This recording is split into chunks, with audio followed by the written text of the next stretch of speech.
picture is not looking good at all, and we can't blame it on Greece because India is doing it to itself.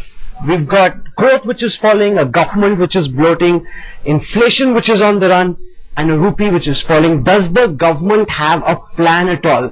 The Aam Aadmi on the street all through the day today, India Inc. sending out SOSs to the government, asking the government to unleash a second stage of reform.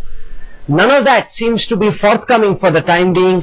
These were some of the pictures of stone pelting, buses being burnt. These images were seen all across the country. The question we're asking on the show this evening, how does this help? We've dealt with crises in the past, opposition on the road, there are fires being lit, buses being burnt. How does any of this help the India growth story? Is the government guilty of bringing the Indian economy to its knees? This on a day when growth has fallen even further. Because when it came down, and we have some figures over here, from about 8% to 6.7%, the government said, don't worry, it will stabilize around 7%. Now it turns out for the last quarter, growth is down to 5.3%. If there was ever an SOS, this has to be it. Joining us on the show on whether the government has a plan at all, Ashwini Kumar, Minister of State for Parliamentary Affairs and Planning, is joining us from New Delhi. President of CII, Mr. Adi Godrej, is joining us from Ahmedabad.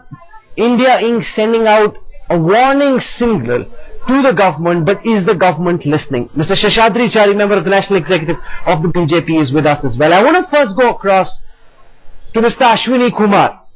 Mr. Kumar, growth is coming down to a decade-long low. We seem to be coming back to what was earlier derisively called the Hindu rate of growth. We've got a government which is bloating, getting fatter and fatter. We've got inflation which seems to be running out of control. A rupee which is not coming under your control. The people of India are worried sick, sir.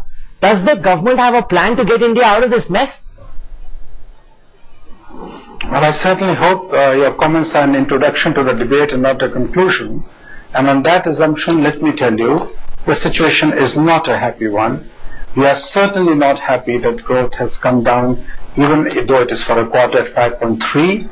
We do expect the growth to increase, and over time we certainly hope that it would be around 7%. Now, you've asked a question, does the burning of buses and pelting of stones help? It certainly doesn't help. And I ask those who are criticizing the government, taking out bunds, are they not citizens of this country? Do they not have a stake in the growth of this country?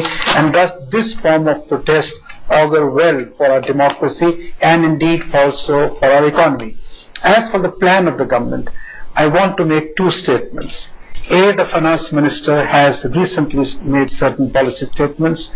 The need of the hour, in my view, is to restore investor confidence and to get away from the spirit of pessimism, the mood of pessimism. I know it is easier said than done. We are not entirely unaffected by the global economy. 22% of our GDP is accounted for by exports and services, which means that we are irretrievably integrated into the global economy. If India is not blaming everything on Greece or Spain or Ireland or the Eurozone, certainly not. We have our own act to get together. I'm not running away from that obligation, but we are doing what we can. For example, the finance minister has just announced that foreign institutional investors would be allowed to permit up to $1 billion in specified securities. He has just also announced that there will be no reopening of cases of income tax where these have been finalized. The idea is to announce all those issues about which there was misgiving so that we can restore investor confidence. We need to restore the mood of optimism in the country. We are not unaffected by global changes, but we have a game plan. You will see the series of next generation economic reforms slowly being calibrated. It is true that we have compulsions of a fractured polity. It is true that we are running a coalition government.